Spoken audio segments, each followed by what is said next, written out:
Abakungubazi ba Emmanuel Masagazi omuvubuka yali avuga bodaboda n'attibwa ne pikipiki n'ebiwa wakoze Effujjo mu kumuziika ng'entabo bakumuvyo gy'ettaka muganda w'omugenzi Shema Daniel yagula ettaka ku Fred Kasali yakulanga buloko okutunda ettaka lya Mugabo Edith. Kasali yaguza Daniel ettaka ate Namugabo nannyini ttaka n'aliguza omuntu omulala. Bino ebibadde kinaawa mu ggombolo y'Ensajje mu disitulikiti y'Ewakiso.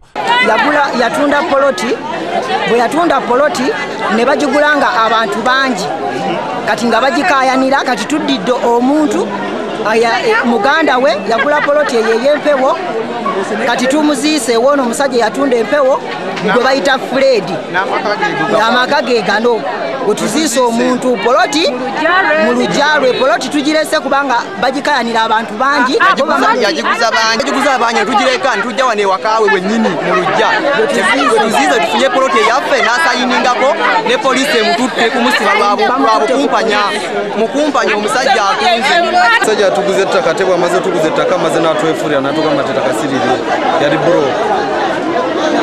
kati baba amaze ogano tubwe mwe yatuguza tuze wane wewe tukoze eki tuziise. Daniel lwafiirwa muganda we ng'ali talina ssente zimutwalwana n'asalawo okumuziika ku poloti gye yagula wano mu Uganda wabula lwatusiza omufuka Kasali n'akamutema titaziikibwawo kubanga ettaka yagula mpewo. Ekyagiye abakungubazi mu mbeera ne bamusaba abawe baziika mu bwangu. Eno poloti eyisiza wano poloti tuziisemu omulungi waffe agenze era gwe basse oyo wa boda abadde kyali waffe nnyo nga tutambuza ffenna emirimu eno poloti yaako tuzikidde mu poloti ye eno poloti yiye kati essaawa omusajja abadde atuleetezaako amaanyi bamututte munda era naye bwe buli baddi tujja mufuna. Yasusibwa amanju wa nnyumba ne bagaanawo ne basalawo okumuziika wabbali w'oluggya lwe. Bokkedde TV etuukidde mu kifo kino nga Kasali atwalirwa ku poliisi okumutaasa ku bakungubazi abadde batamye obugo mu kuziika omufu bamuziise yeevunise asobole okulondoola eyamuse.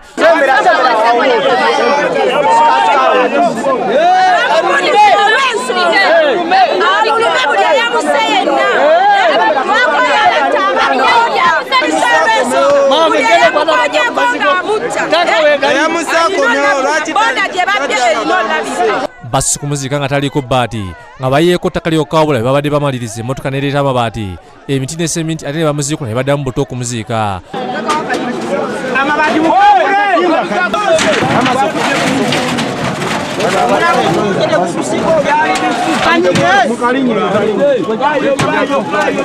Bakiro bwedda baziika nga balaba ku ekyoto nga bagaaseko n'okusima empanyi nti kati omugenzi bamufunidde ettaka nga bakozesa amaanyi gaabwe si ssente.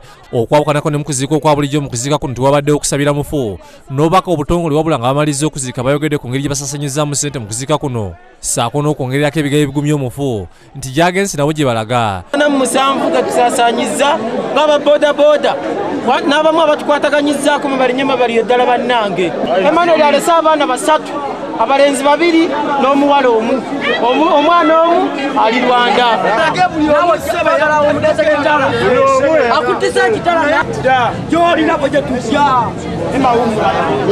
Yenna mwantu alabiseeko era bategeeza nti yazirise bwe yatundide ku mulambo gwa bba n'akakasa nti ddala attiddwa. Akulira poliisi Natete Salaamu James ategeeza nti omugenzi bamuziisewo kaseera buseera nga abali mu vyo gy'ettaka lino bamaliriza ensonga zaabwe mu kooti.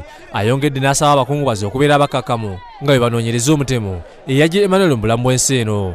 Namugabo Edith yawa obuyinza Fred Lukyamuzi okutunda ettaka n'alitunda.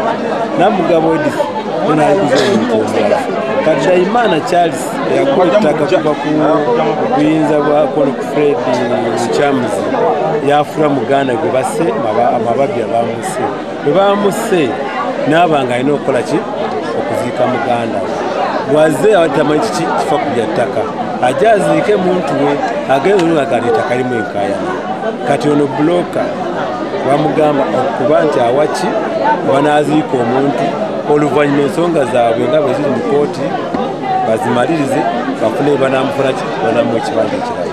Emmanuel abadde muvuzi wa bodaboda Natete era ng'alese abaana basatu. Omwoyo gw'omugenzi Mukama guwe ekimuli eky'emirembe. Nankya Farida yakusakidde eggulu eno ku Lwabukedde TV.